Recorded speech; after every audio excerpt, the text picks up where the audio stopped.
বলছিলাম যে মন্ত্রিসভা হয়েছে, সে মন্ত্রিসভায় আওয়ামী লীগও ছিল, মুসলিম লীগও ছিল, জামাতও ছিল। আওয়ামী লীগও তিনজন ছিল। যখন আমরা বলবো তখন পুরাটাই বলবো।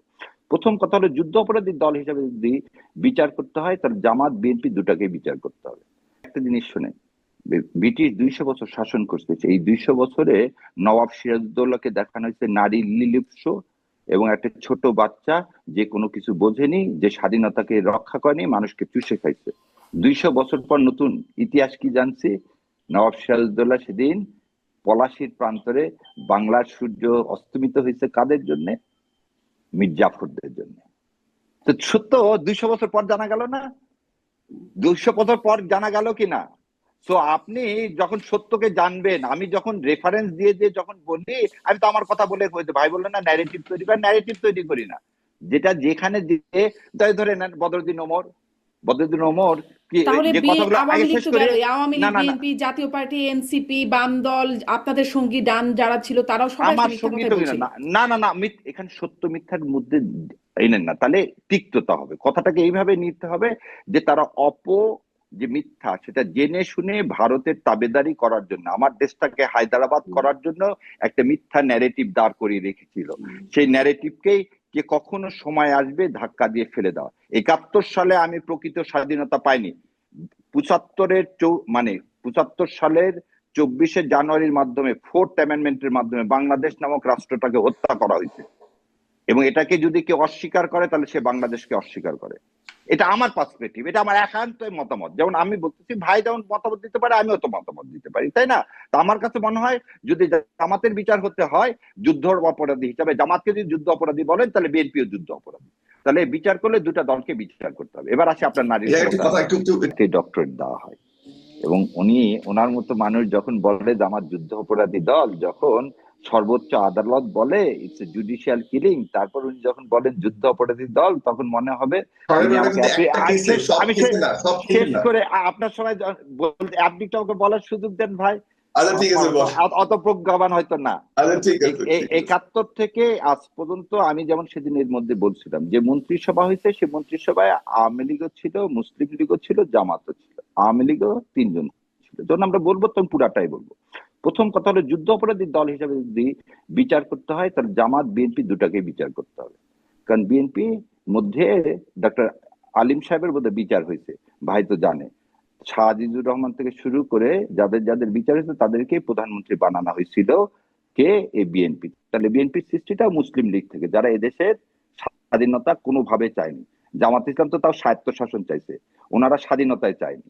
তো তাদেরকে নিয়ে যদি হয় তাহলে বিএনপি যে দল, বিএনপির সৃষ্টি তো স্বাধীনতার পরে, মুক্তিযুদ্ধের পরে, আর জামাত ইসলামেরও সৃষ্টি ইয়ার পরে। বাংলাদেশ জামাত ইসলাম না না, শহীদ রাষ্ট্রপতি জিয়াউর রহমান, সেদিন তাকে অন করি, এবং শহীদ রাষ্ট্রপতি জিয়াউর রহমান বিএনপিটা তৈরি করছে মুসলিম লীগ দিয়ে, মুসলিম লীগ এবং জাদু মিয়াদের ভাসানি ন্যাপ দিয়ে। ভাই আমার চেয়ে ভালো জানেন, সেই মুসলিম লীগ বাংলাদেশকে অনই করতো না। তাহলে আপনি কিভাবে বলতেছেন যে বিএনপির অবস্থান, তাহলে বিএনপির বিচার হওয়া যাবে না? আপনি যদি বিচার করতে চান যুদ্ধ অপরাধী হিসাবে, দুইটা দলকে বিচার করেন, আমার কোনো আপত্তি নেই। এবং আপনার মাধ্যমে যে আরেকটা জিনিস বলি, নিজের দুই চাচার এখনো তো লাশ পাইনি 71 সাল থেকে। আমার দাদি এটা খুঁজতে খুঁজতে অন্ধই হয়ে মারা গেল। তো এই ফ্যামিলি গুলো যেভাবে বলা হয়, আমাদের ব্যথা বেদনা কম তা কিন্তু না। যদি বিচার করতে হয় বিচার করেন, কিন্তু এটাকে রাজনৈতিক একটা ন্যারেটিভ দাঁড় করায় না। মুক্তিযুদ্ধ যেভাবে ইন্ডিয়া ছিনতাই করে নিয়ে গেল, এই সত্যটাকে মেনে নিতে হবে। আমার মুক্তিযুদ্ধে 71 সালের ফলটা আমি পাইনি, সেই জন্যেই 22 থেকে 30,000 মুক্তিযোদ্ধাকে হত্যা করছে শেখ মুজিবুর রহমান, বাকশাল চাপিয়ে দিছে শেখ মুজিবুর রহমান। এটাকে বলতে হবে। সেখানেই আমরা কেন ধারণ করি শহীদ রাষ্ট্রপতি জিয়াউর রহমানকে? কারণ উনি ভারতীয় আধিপত্যবাদ মেনে নেননি। তো যদি যুদ্ধ অপরাধী হিসাবে আপনার বিচার করতে হয়, আমার ভাই হতে আমার সাথে একমত হবে, তাহলে বিএনপি এবং জামাত দুজনেরই রাজনৈতিক দল হিসেবে আপনি বিচার করেন। এর বাইরে যাওয়ার কোনো সুযোগ নাই। এবার শেষ করে বলছেন 30 লক্ষ মানুষকে যখন হত্যা করা হলো, যেটাকে গণহত্যা বলে, সে থেকে সমর্থন মানে জুগিয়েছে না না না, যদি বলা হয় যে সহযোগী, যে কথাটা বললেন না যে সহযোগী যদি হয়ে থাকে, আপনি সেটা বিচার না করার মতো কাউকে বলতে পারেন না। তাছাড়া তো মুসলিম লীগ জড়িত রে ভাই, সে মুসলিম লীগ দিয়েই তো বিএনপি হলো। 30 লাখ বলেন, 3 লাখ বলেন, আর 3 কোটি বলেন, কিছু যায় আসে না। কথা হচ্ছে আমার শহীদ হয়েছে, আমরা মুক্তিযুদ্ধ করছি, আমরা রক্ত দিছি, তাদের বিচার হওয়া উচিত। আচ্ছা সেই ব্যারিস্টার শাহরিয়ার বিচারটা কবির, যদি হতে হয়, আসলে আগে এটা শেষ করে, এটা আগে বোন বলেন, যদি বিচার হওয়া উচিত, যে যে বাংলাদেশ স্বাধীনতা অস্বীকার করছে তাদের বিচার হবে, তাই না? তাহলে বিএনপি যদি মুসলিম লীগ থেকে সৃষ্টি হয়ে থাকে আর জামাত ইসলাম যদি ওই সময় জামাত ইসলামের বিচার হওয়া থাকে, তাহলে বিএনপিরও বিচার হবে। Is it clear or not? কিন্তু এখানে আপনি এখন ইতিহাস বলছেন, তো নানান রকম ইতিহাস না আসবে, না, আপনি বলবেন, ইতিহাস না, কিন্তু আমি ব্যারিস্টার বলেন যে শাহরিয়ার কবির, আমি এই বিএনপি প্রশ্নটা কিভাবে আপনার কাছে সৃষ্টি। করতে চাই।